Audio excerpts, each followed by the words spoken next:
Let us do a recap of what all we have seen in chapter 2.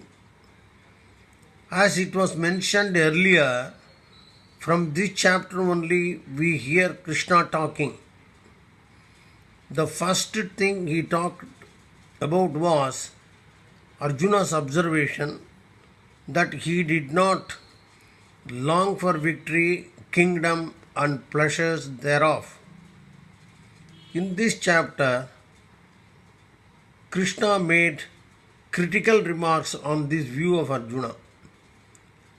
Anarya Jushtam, Anaisvargyam, Akirtikaram were the qualification he assigned on Arjuna's statement. We have seen also Arjuna declaring that he would not fight and he becoming silent. Since Arjuna expressed worries and lamented over the killing and death of his mentors, masters, relatives and friends, Krishna countered him with an expression Gatasun, Agathasun cha, Nanusochanti, Panditaha. Krishna continued his contention that the soul within the body witnesses different stages of body like boyhood, youth and old age and changes its body at the time of death. And so, people with clarity do not lament over death. With the sloka that starts, Nainam Chintandi Shastrani Nainam Dagati Pavakaha, Krishna clarifies the soul is indestructible. The soul continuously takes birth and changes body, and hence no need for Arjuna to lament, is yet another argument he put up to Arjuna. Krishna made it clear to Arjuna that the ultimate reality of birth is death and that of death is birth. No wise man like Arjuna should be lamenting over death. Krishna further enlightened on the fact that Arjuna, being a warrior, has a moral responsibility and wonderful opportunity to partake in war. And there is no more rewarding action than waging a war for establishment of righteousness. He even extends a threat that Arjuna would be considered as a sinner if he chose not to fight this war. People in future would talk for long about the infamous act of Arjuna, and for noble people, infamy is more hurtful even than the death. With such inputs, Krishna convinces Arjuna to take up the battle.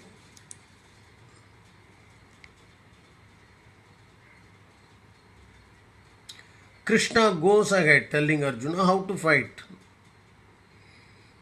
Sugadukke same kritva labha labhau jaya jayau is the sloka in which he says, fight the war for the sake of fighting, minding not the results. Karmanyeva adhikaraste ma paleshu kadachana is yet another sloka where Krishna reiterates that no one has a right over the fruits of the work performed, no one should do anything for the enhancement or the early arrival of the results of the job performed, and no one should associate with inaction and non-performance. Krishna further says, Yogastha Kurukarmani, meaning perform your duties with a focused, studied and balanced mind. Here Arjuna asks for the qualities of Sthita Prajna, the person with a fixed mind.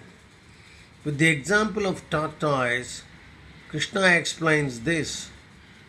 As the tortoise withdraws its organ within its shell in a dangerous, unsafe situation, the person with the balanced mind withdraws his sense organs from sense objects for his being out of danger.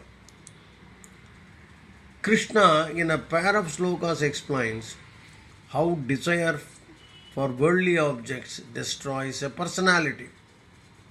Dhyayato Vishayan Pumsaha is how this pair of slokas starts.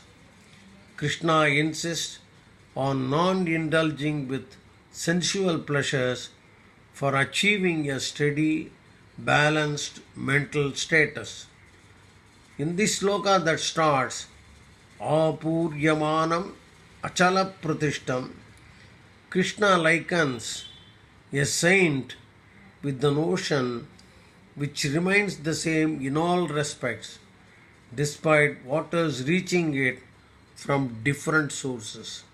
So, these are the important messages from the shlokas we have seen in chapter 2. Thank you. Hare Krishna.